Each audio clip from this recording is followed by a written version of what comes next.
இனிமையான வியாழக்கிழமை வாழ்த்துக்கள் என் அன்பு உள்ளங்களுக்கு. எல்லாரும் எப்படி இருக்கிறீங்க? சுகமாக இருக்கிறீங்களா? நாங்களும் நல்லா இருக்கிறோம். இன்றைக்கு உங்களோட மனதோடு மனதாக பேச ஆசைப்படுற ஒரு விஷயம் எங்களுடைய குடும்பம். குடும்பம் என்றது நேற்று நான் சொன்ன மாதிரி ஒரு குருவிக்கூடு. எங்களுடைய குடும்பம் குருவிக்கூடும் மட்டுமில்லை, எங்களுடைய சேஃப் பிளேஸ். அதாவது குருவிக்கூடு என்றாலே சேஃப் பிளேஸ் தான். ஆனால் அது மட்டும் இல்லை, அது எங்களுடைய உலகம், எங்களுடைய கடைசி அண்ட் முதலன் கடைசி என்ன சொல்கிறது அடையாளம். எங்களுடைய குடும்பமும் எங்களுடைய அடையாளம் தான். ஸோ அந்த குடும்பத்தில் இருக்கிற ஒவ்வொரு நபருமே நமக்கு ரொம்ப முக்கியமானவர்கள்.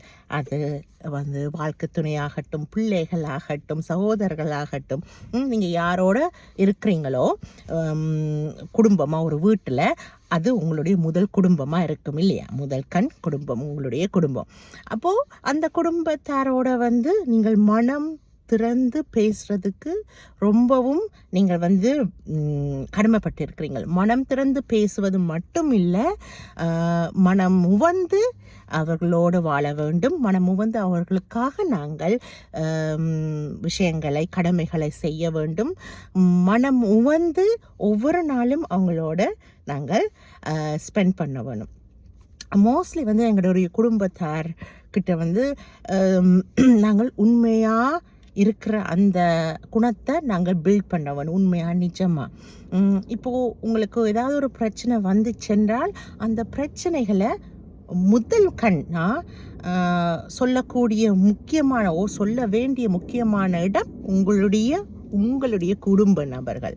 உங்களை நீங்களே தனியாக அந்த பிரச்சனை என்ற பலுவை வைத்துக்கொண்டு அவர்கள் கவலைப்படுவார்கள் என்ற ஒரு காரணத்தால் சொல்லாமல் விடாதீங்க. உங்களுடைய அடையாளம் உங்களுடைய குடும்பம், உங்களுடைய பாதுகாப்பும் உங்களுடைய குடும்பம் தான். முதற்கண் உங்களுடைய குடும்பம் தான் உங்களை பாதுகாக்கும். அது பிள்ளைகள் இருந்தால் அந்த பிள்ளைகளுடைய வயசை பொறுத்து. ஆனால் பிள்ளைகளுக்கும் சில கஷ்டங்களை நாம் சொல்லித்தான் ஆகணும், சந்தோஷங்களையும் சொல்லித்தான் ஆகணும். பிள்ளைகள் குடும்ப சூழ்நிலையை புரிந்து வளர வேண்டும். அப்படி வளர்கிற பிள்ளைகளுக்கு மெச்சூரிட்டி இருக்கும், அண்டர்ஸ்டாண்டிங் இருக்கும் வளர. இது என்னுடைய நினைப்பு. அண்ட் என்னுடைய சகோதரர்களை அப்படித்தான் நான் வளர்த்தேன். என்னுடைய சகோதரருக்கும் எனக்கும் ஒரு 12 வயது வித்தியாசம் இருக்குது, என்னுடைய கடைசி தம்பிக்கும் எனக்கும். ஸோ அந்த ரீதியில் நான் அந்த அனுபவத்தில் சொல்கிறேன். சொல்லி கதைச்சு புரிந்துணர்வோடு வளர்கிற பிள்ளைகளுக்கு லேட்டர் ஆன் அண்டர்ஸ்டாண்டிங், அட்ஜஸ்டபிள் குவாலிட்டிஸும் இருக்கும். மற்றது ஏதாவது ஒரு கஷ்டம்னா நாங்கள் ஃபஸ்ட்டு எங்களுடைய ஃப்ரெண்ட்ஸ் கிட்ட சில நேரம் போகலாம். என்ன வீட்டுக்கு மனிதர்களை கவலைப்படுத்தக்கூடாதுன்ற அப்படி சில பேர் இருக்கலாம், அது தவறு கிடையாது. பட் நான் இந்த விஷயத்தில் சொல்கிறது என்னென்னா, அதெல்லாம் போனதுக்கு பிறகு வீட்டில் ஒரு சொல்யூஷன். நீங்கள் தனியாக கவலைப்படக்கூடாது. வீட்டில் இருக்கிறவங்க கவலைப்படுவாங்கள் என்றதுக்காக சொல்லி மறைக்கிறதால தான் பல பிரச்சனைகளும் வருகின்றன. சில முடியாத கட்டத்தில் சில பிரச்சனையை சொல்ல வேண்டி வரலாம். அப்போ அது டூ எக்ஸ்ட்ரீம் லெவலுக்கு போயிருக்கும். ஹேண்டில் பண்ணக்கூடிய ஆற்றலையும் அந்த பிரச்சனைன்ற பலு அவ்வளோ பிரச்சனை பலு அவ்வளோ இருக்கிறதால ஹேண்டில் பண்ணுற ஆற்றலும் அந்த நபருக்கும் அந்த குடும்பத்துக்கும் உடனே கிடைக்கிறது கஷ்டமாக இருக்கும். ஆனால் ஒரு பிரச்சனை வந்துச்சுன்னா அந்த பிரச்சனை அதை சின்னதோ பெருசோ உங்கள் மனசில் ஒரு குழப்பம் இருந்தால், பிரச்சனை மட்டும் இல்லை, சந்தோஷத்தை தான் சொல்கிறேன். ஆனால் இப்போ நான் சொல்கிறது உங்களுடைய மனசில் நெருடல்கள் இருந்தால் உங்களுடைய குடும்பத்துக்கிட்ட கலந்து ஆலோசிங்க. அவங்கள சொல்லுங்கள், இன்றைக்கு இப்படி ஒரு விஷயம் கதைக்க வேணும், அதுக்கு எல்லாரும் ஒன்று கூடுவோம் அப்படின்னு சொல்லுங்க வீட்டில். இது நாங்கள் எங்களுடைய குடும்பத்தில் ப்ராக்டிஸ் பண்ணுறது என்னென்னா, எந்த பிரச்சனைக்கும் ஒரு சொல்யூஷன் இருக்குது. சம்டைம் நாங்கள் தனியாக யோசிக்கும் போது அந்த சொல்யூஷன் கிடைக்கிறது இல்லை. ஆனால் எங்களோட இருந்து பயணிக்கிற எங்களுடைய குடும்ப நபருக்கு எங்களையும் தெரியும், அந்த பிரச்சனைகளை எப்படி சமாளிக்கணும்னு எங்களோட கலந்து ஆலோசிக்கவும் அந்த ஆற்றல் இருக்குது. அவங்களுக்கும் சில நேரம் அதுக்கு பதில் தெரியாட்டாலும் நீங்கள் எல்லாரும் சேர்ந்து ஒரு மனதோடு அந்த வார பிரச்சனைகளை சமாளிக்கிறதுக்கு உங்களுக்கு ஒரு சொல்யூஷன் கண்டுபிடிக்கிறதுக்கும் உங்களுக்கு நீங்கள் அந்த உரையாடி ஒருத்தருக்கு ஒருத்தர் மனம் திறந்து கதைக்கும் போது கண்டிப்பாக உங்களுக்கு ஒரு சொல்யூஷன் கிடைக்கும். அதை தான் நான் சொல்ல வரேன். ஏனென்றால் அங்கே இருக்கிற எல்லா நபரும் உங்கள் மேலே அன்பும் பாசம் வைத்திருக்கிறவர்கள். மேபி பிரச்சனை உங்களுக்காக இருக்காது, மேபி வீட்டுக்காக குடும்பத்தில் இட்டு சில கவலைகள் சில பிரச்சனைகள் இருக்கலாம், சில நேரம் ஃபைனான்ஷியல் பிரச்சனைகள் இருக்கலாம், சில நேரம் குடும்ப நபர்களுக்கு ஏதாவது ஹெல்த் ரீதியாக பிரச்சனைகள் இருக்கலாம். இதெல்லாம் எக்ஸாம்பிள்ஸுக்கு சொல்கிறேன்.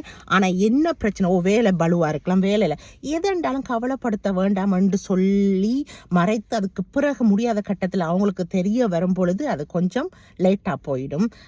அதுக்கு முதலே நீங்கள் மன நெடில் கொஞ்சம் இருந்தாலும் அது சின்னதோ பெருசோ அதை நீங்கள் பெருசாக அந்த நேரத்தில் ஜட்ஜ் பண்ணாமல் உங்களுடைய குடும்ப நபர்களோடு இருந்து கலந்து ஆலோசியுங்கள். சம்டைம் பெரிய பிரச்சனை நினைக்கிறதெல்லாம் சில சின்ன தூசுகளாக போயிடும் இந்த மாதிரி கலந்து ஆலோசிக்கும் போது. Not sometime, actually most of the time எங்களோட எக்ஸ்பீரியன்ஸில் நாங்கள் எங்களோட தம்பி தங்கச்சி என்னுடைய கணவரோட இருந்து கலந்து ஆலோசிக்கும் பொழுது எவ்வளோ பெரிய மழை போல் வந்த பிரச்சனைகளை கூட ஒரு சின்ன மாதிரி பனி போல் அப்படியே விலகி போயிடும். சின்ன துளி பனித்துளி போல் விலகி போயிடும். அந்த ரீதியில் தானே. ஏன்னா அந்த ஓப்பன் கம்யூனிகேஷன் இதுக்கு எல்லாமே கலந்து உரையாடுறது, மனது உரையாடுறது முக்கியம். இது லைஃப் பார்ட்னருக்கோ இல்லை ஃப்ரெண்ட்ஸோட மட்டுமோ அப்படி மட்டும் இல்லை. இது குடும்பத்தில் இருக்க எல்லார்கிட்டையும், ஒரு குடும்பம் ஒரு கோவில், ஒரு டெம்பிள்.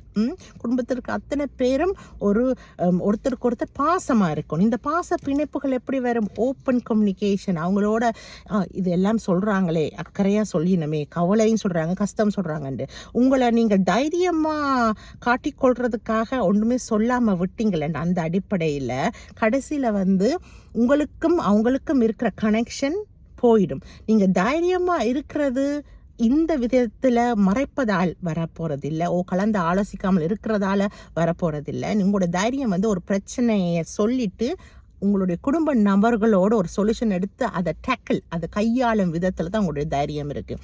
நானெல்லாம் உங்களுக்கு இவ்வளோ தைரியத்தை போர்ட்ரேட் பண்ணுறேன் உங்கள்கிட்ட. ஆனால் என்னுடைய தைரியங்கள் நான் உங்களுக்கு ஏற்கனவே சொல்லியிருக்கேன். என்னுடைய தம்பி தங்கச்சி மூலம், என்னுடைய கணவர் மூலம் வர தைரியங்கள் தான் உங்களுக்கு நான் இதில் ஒரு மனுஷியாக உங்களுக்கு எதிரொலிக்கிறேன். அவங்களோட கொடுக்குற தைரியத்தை தான் இப்போ உங்ககிட்ட வர தைரியமும் கூட சேர்ந்து தான் எனக்கு ஒரு தைரியத்தையும் ஒரு ஒரு ஒரு ஒரு ஆற்றலையும் தருகின்றது. ப்ராப்ளம்ஸை டிஃப்ரெண்ட் வேஸில் ஹேண்டில் பண்ணுறதுக்கு. ஸோ அதனால் வீக்காக இருக்கிறது என்றைக்குமே ஒரு விஷயத்த நம்மளால் தெளிவாக யோசித்து ஒரு முடிவு எடுக்க முடியாட்டால் அதை கலந்து ஆலோசிக்கிறதுக்கு குடும்ப நபர் இருக்காங்க. அவங்களுக்கு சொல்கிறதால அது வீக்காக இருக்கிறது என்று அர்த்தம் இல்லை, வீக்கானவர்கள் நாங்கள் என்று அர்த்தம் இல்லை. அந்த ப்ராப்ளமை சொல்கிறதுக்கே ஒரு தெம்பு வேணும், அந்த தைரியம் வேணும். அந்த ப்ராப்ளமை சொன்னதுக்கு அவங்களுக்கு மரியாதை கொடுத்து சொல்கிறோம்ன்ட்டு அந்த இதுலேயும் நம்மளோட அம்மாவோ அப்பாவோ சகோதரங்களோ வைஃபோ கணவரோ இத்தியாதி ஆன ஆக்கள் நமக்கு இவ்வளோ மரியாதை கொடுத்து நம்மளோட ஒப்பீனியனை கேட்டு இந்த சொல்யூஷன் எடுக்கிறாங்களே என்றது உங்களுடைய வீக்னஸை காட்டாது, உங்களுடைய ஸ்ட்ரென்த்தை தான் காட்டும்.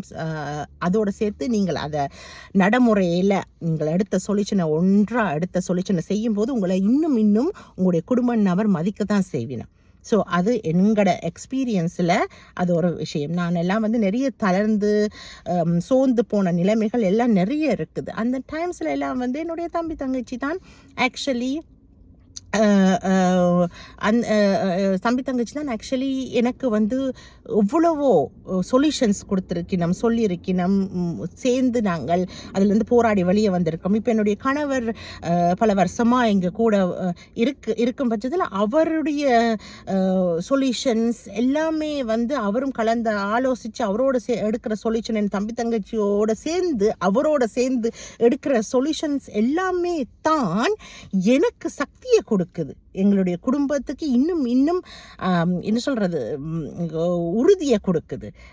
ஸோ அதன் அடிப்படையில் தான் சொல்கிறேன். உங்களுடைய குடும்பம் ஒரு கோவில், ஒரு குருவி கூடு, ஒரு சேஃபான பிளேஸ். உங்களோட குடும்பம் வேற யாருமே உங்கள் மேலே அக்கறை காட்ட மாட்டாங்க, உங்களோட குடும்ப நபர்களை தவிர. அந்த குடும்ப நபர்களும் நேர்மையாக இருக்கணும், அன்பாக இருக்கணும். அந்த அன்பு இப்படியான மாதிரி பரிமாறிக்கொள்றதுலையும், இப்படியான நல்ல சுச்சுவேஷனில் மட்டுமில்லை, ஒரு அளவுக்கு கடினமான சுச்சுவேஷன்லேயும் அந்த குடும்பம் உங்களோட இருக்கணுமெண்டா அவங்ககிட்ட ஓப்பனாக கம்யூனிகேட் பண்ணுங்கள். இந்த கம்யூனிகேஷனால் அவங்களுக்கு நீங்கள் மரியாதை கொடுக்குறீங்க. இந்த கம்யூனிகேஷனால் அவங்களோட கலந்து ஆலோசித்து ஒரு ஒரு ஒரு சொல்யூஷனை எடுக்கிறீங்க. ஸோ அது முக்கியம் இல்லையா? முக்கியம். எங்களுடைய லைஃப் பார்ட்னர்ஸ் எங்களுக்கு முக்கியம். அதே சமயம் எங்களுக்கு குடும்பத்தில் இருக்கிற எல்லா அங்கத்தவர்களும் எங்களுக்கு முக்கியம். ஒரு குடும்பத்தை நாங்கள் சரியாக கொண்டு அமைச்சோம் என்றால் ஒரு நாடு நல்லா இருக்கும். ஸோ எங்கள்கிட்ட இருந்து, எங்களுடைய குடும்பத்துக்கிட்ட இருந்து அதை ஸ்டார்ட் பண்ணுவோமே. ஓகே, ஹோப் எல்லாரும் நல்லா இருக்கிறீங்களென்று என்னுடைய வார்த்தைகளை மதித்து இந்த வீடியோக்களை பார்த்து எங்களுடைய கருத்துக்களை வரவேற்கிறதுக்கு மிக்க மிக்க நன்றி. Have a lovely day. Okay, take care my dears, take care.